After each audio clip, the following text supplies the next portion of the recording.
Assalamualaikum warahmatullahi wabarakatuh. Alhamdulillah kita berjumpa lagi dalam siaran kali ini untuk anak-anak yang saya hormati, yang saya kasihi sekalian. Pada hari ini kita akan berbincang satu tajuk yang amat penting tentang akidah. Dalam bidang akidah, yang mana kita namakan tajuk ini dalam pelajaran yang ke-10. Allah Maha Pembalas dan Maha Perkasa. Sebelum tu saya akan membacakan satu ungkapan yang sering kali kita dengar dalam khutbah Jumaat. A'udzubillahi minasyaitonirrajim. Ya ayyuhallazina amanu taqullaha haqqa tuqatih wa la tamutunna illa wa antum muslimun. Daripada surah Ali Imran ayat 102. Maksudnya, wahai orang yang beriman, bertakwalah kepada Allah dengan sebenar-benarnya dan janganlah kamu mati melainkan dalam keadaan seorang yang Islam. Ayat ini sangat penting, dia menjadi satu kriteria wajib dalam setiap kali khutbah Jumaat untuk mengingatkan kepada para muslimin dalam khutbah Jumaat itu untuk bertakwa kepada Allah Subhanahu Wa Taala. Kenapa? Kerana Allah ini Maha berkuasa, Maha pemberi balasan. Dan ini kita percaya.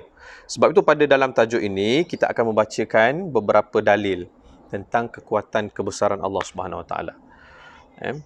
Ada dua ciri yang kita akan bincangkan dalam tajuk ini. Yang pertama ialah Al-Muntaqim. Al-Muntaqim ini apa maksudnya?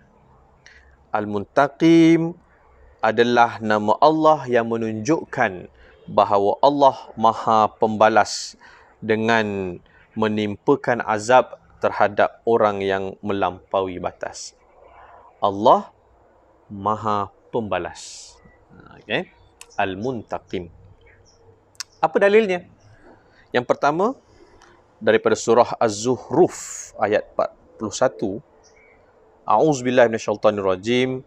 Fa imma nazhabanna bika fa inna minhum muntaqimun. Sadaqallahul azim. Maksudnya, maka kalaulah kami wafatkan engkau, sesungguhnya kami tetap akan menyiksa mereka.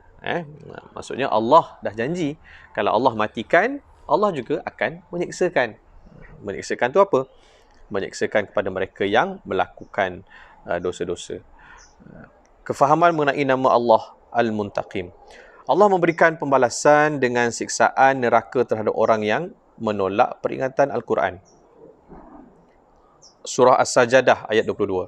Wa man azlamu mimman zukira bi ayati rabbih summa a'rada anha inna minal mujrimina muntaqimun.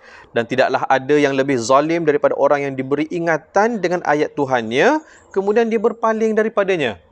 Sesungguhnya kami tetap membalas orang yang berdosa.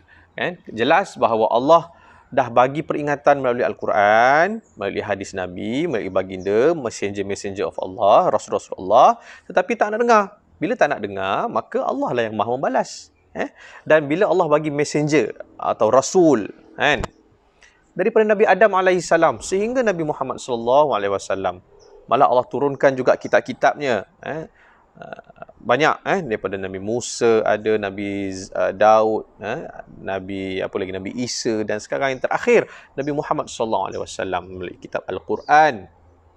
Tapi kalau tak nak dengar, masih ingkar, masih kufur terhadap Allah Subhanahu Wa Taala, maka Allah lah yang akan membalasnya.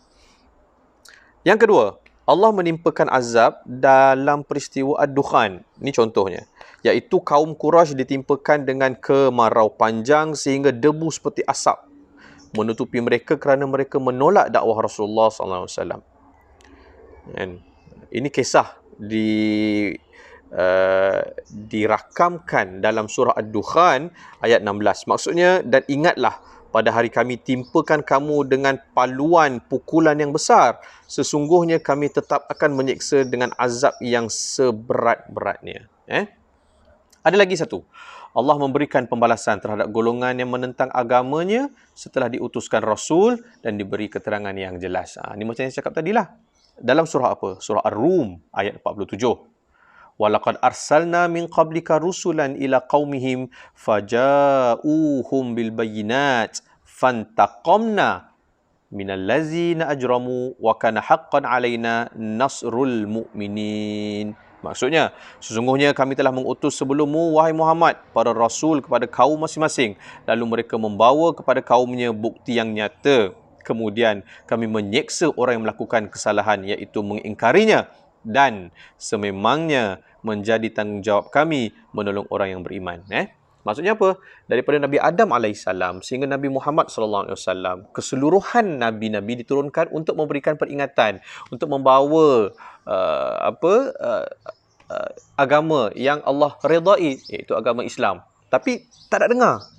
Yang tak nak dengar itu, Allah berikan balasan. Yang dengar, Allah berikan keampunan dan rahmat. Pembalas itu siapa? Allah. Allah lah yang maha memberi balasan. Dan itulah yang kita perlu faham tentang sifat Al-Muntaqim. Okey, kita jumpa dalam siri yang kedua selepas ini untuk membicarakan tajuk yang seterusnya. Assalamualaikum warahmatullahi wabarakatuh. Bye-bye.